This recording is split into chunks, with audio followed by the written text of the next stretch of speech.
कि उसामा निकल जाए तो अच्छा होगा। तो इधर बहुत मुजाहिदीन सख्त नाराज़ हो गए, गर्म हो गए। इत्तेफाक से उसी वक्त जलालुद्दीन हक्कानी यहाँ पाकिस्तान में था, उसको पता लगा तो उसने बहुत सख्त शोर मचाया, मेरे घर में एक्शन लिया और टेलीफोन किया मुल्ला उमर को बार बार, और वहाँ सफ़ीर भी आया था इत्तेफाक से उस वक़्त जो था।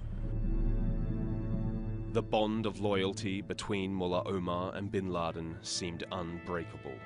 Even Saudi Arabia had tried to break it years earlier. In 1998, the chief of the Saudi intelligence service had held a heated meeting with Mullah Omar in a bid to convince him to hand over bin Laden. فعلا جاء وزير رئيس الاستخبارات السعوديه تركي الفيصل، وجاء مع الشيخ عبد المحسن التركي او عبد الله بن المحسن التركي وزير الاوقاف السعودي في تركيا، وزير الدعوه والارشاد في السعوديه. وصلوا في طائره سعوديه خاصه وجاءوا الملا عمر باسلوب يعني حتى اسلوب استفزازي فيه نوع يعني حتى كذا من استغبال الطرف الاخر، يعني انت وعدتنا تعطينا بلد نعطينا اياه ناخذه معنا ونمشي. فالملا عمر قال ايش؟ قال هو كرتون بطاطا ولا كرتون طماط تاخذوه وتمشوا، وانا متى وعدتكم؟ قالوا انت وعدتنا في المره الاولى وكذا كذا. فغضب الملا عمر، نحن لا نسلم مسلم للكافر ولن نسلم بلاد ومن معه.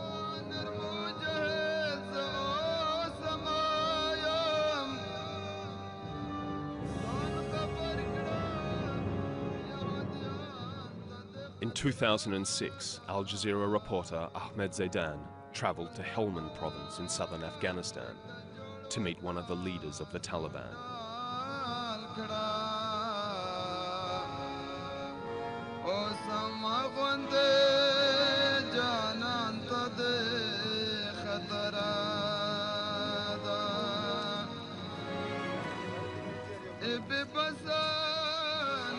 The trip took several days of moving from one place to another, before finally arriving at a location to meet Mullah Dadullah, one of the Taliban's senior military commanders.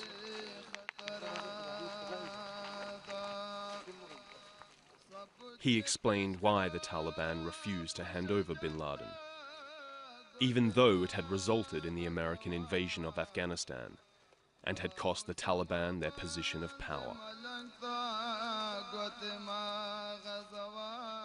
نو کوم یو مجاهد چې دا ښکاره سي چې دغه زما هم نظر او هم نشینه دي، هغه به بالکل په زړه کې ځای ورکوي او سر به پر قرباني.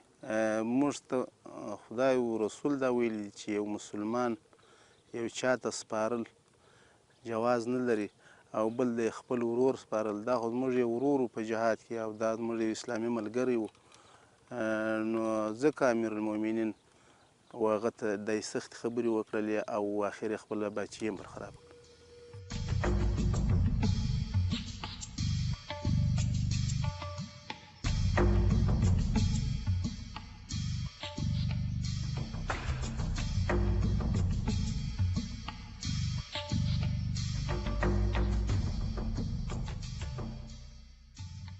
With bin Laden dead, questions are raised about whether Al-Qaeda will be able to orchestrate any major attacks in the future. This footage, released by Al-Qaeda, offers a glimpse into a possible rudimentary, non-conventional weapons program.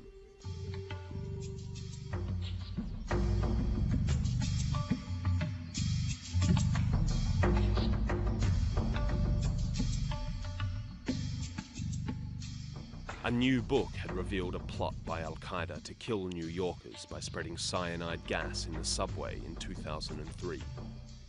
The plan was reportedly called off 45 days before it was set to occur by Al-Qaeda's second-in-command, Ayman al-Zawahri.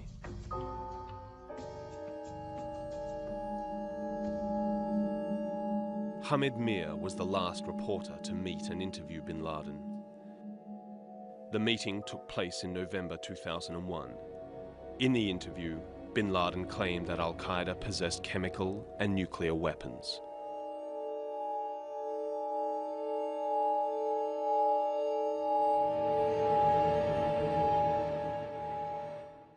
The most important thing was that Osama bin Laden clearly admitted that yes, we have nuclear weapons as a deterrent, and he made it clear to me that if Americans are going to use nuclear weapons against us, then we have the right to respond in the same manner. That was very clear. I put the same question to him in 1998 and he ignored my question in 1998. After 3 years, in November 2001, he admitted, yes, we have nuclear weapons, which means that in 3 years he was trying his best to acquire and deploy his weapons. And I must tell you, don't underestimate nuclear designs of Al Qaeda.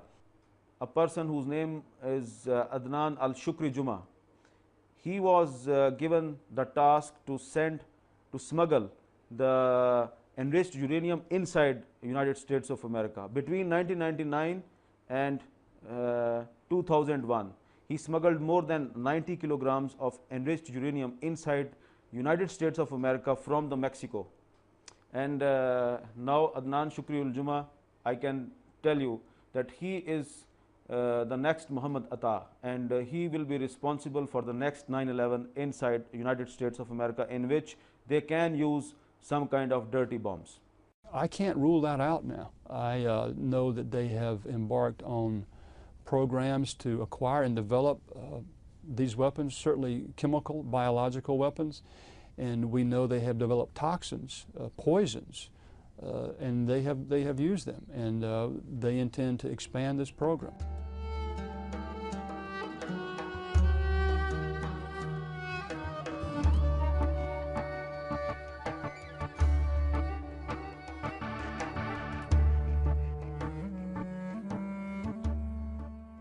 American concerns were heightened by reports of contacts between Al-Qaeda and Pakistani scientists.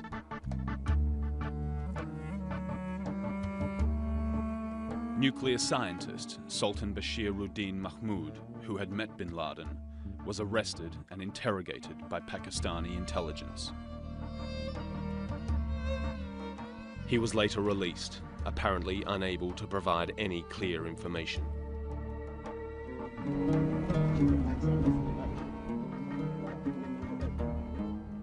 Bin Laden's former bodyguard ruled out that Al-Qaeda had non-conventional weapons before the 9/11 attacks. But he revealed there had been a program underway to try to acquire chemical or biological weapons. هذا صحيح طبعا، هذه حتى الامريكان حصلوا على نسخ في المركز الاعلامي اللي وضعوا ايديهم عليه في قندهار، وجدوا نسخ تدريبات للشباب مثلا على نوع من الغازات ونوع من السموم، فكان التركيز على موضوع الغازات اكثر. اخونا ابو خباب عليه رحمه الله يعني ركز كثير جدا في هذه الامور وركز تدريب هذه الامور بحكم خبرته الكيماويه وفي الامور هذه، لكن فعلا كان في تركيز للحصول على نوع من الاسلحه تكون ذات اثر فتاك سريع جدا، فكان عمليه تجارب على الكلاب والارانب هذه يعني حصلت فعلا، وكان في شباب كثير تدربوا على هذا الامر. فانا اقول لك الان يوجد عناصر كثير جدا تدربت على هذا الامر، لانه كان في معسكرات مغلقه. ابو خباب كان لديه معسكر مغلق، فكان في عناصر هذه ما حد يعرف من هي، ميزانيه مغلقه، ما كان احد يعرف الا ابو خباب هو يعرف هذه الشخصيات، فكانوا ياتوا يتدربوا ويخرجوا، من هم، كيف طريقه عقلياتهم، جنسياتهم كانت. We know that they have, as an example, anthrax. They did develop some of this in Afghanistan, and Al-Qaeda and affiliates, they've got some low-grade toxins. So there was an example in the UK of ricin that's made from castor beans. That was part of an Al-Qaeda cell that developed this.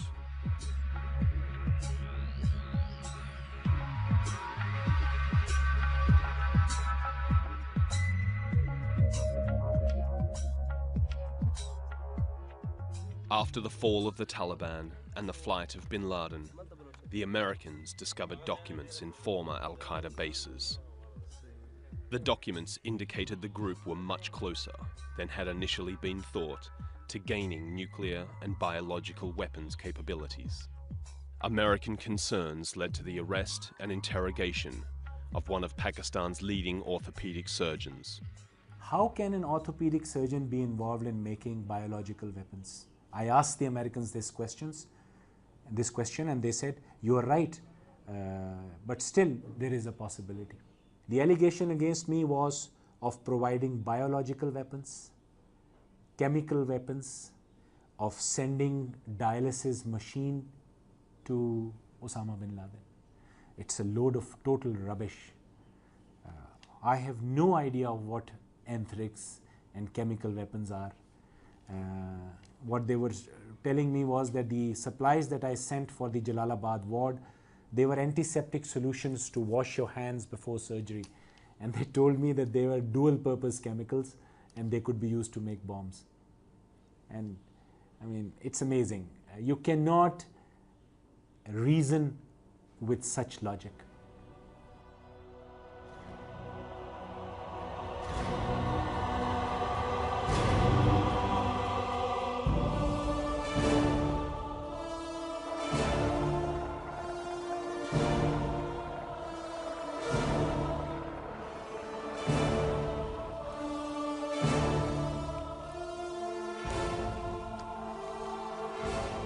The killing of Al-Qaeda leader Osama bin Laden in May 2011 may be a huge blow to the organization. But its decentralized nature means it has the potential to carry out attacks on any number of targets. Many dedicated Al-Qaeda militants and supporters will no doubt be ready to give their lives in revenge for the death of bin Laden.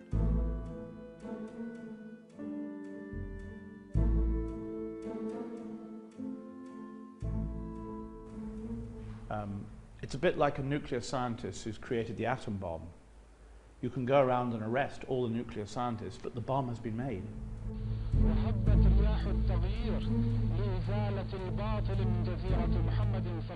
Bin Laden fought to expel the Soviets from Afghanistan. Years later, his Al-Qaeda group led to the Americans invading the same country. Bin Laden was to claim, according to one journalist who interviewed him, that this was his goal all along. قال لي أن أمنية حياته إذا عاش، إذا كتبت له الحياة، أن يجر الأمريكان إلى المنطقة، أن يجرهم حيث يقاتلهم في بلد إسلامي أو بلد عربي. قال إذا أنا نجحت في جر الأمريكان وقاتلتهم على أرضي في هذه الحالة، يعني سأكون حققت نصرا كبيرا. يعني اعترف لي بأنه من الصعب جدا أن تقاتل الأمريكان داخل أمريكا. His last words to me were, Mr. Robert, from this mountain upon which you're sitting, we helped to destroy the Soviet army and to destroy the Soviet Union, which was a bit of an exaggeration but had some truth in it. And then he said, and Mr. Robert, I pray to God that he permits us to turn America into a shadow of itself. That next morning we went down the mountainside and there was a comet passing through the heavens. And the Al-Qaeda men and I got out of the car to look at the comet. And one of them said to me, this is not bin Laden, but at that moment one of his people said, Mr. Robert, when you see this comet, it means there will be a great war.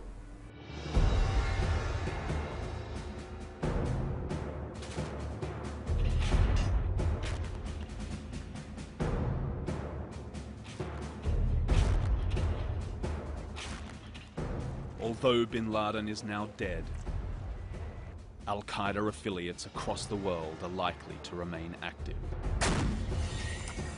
Meanwhile, American troops remain in Afghanistan, where conflict is likely to continue.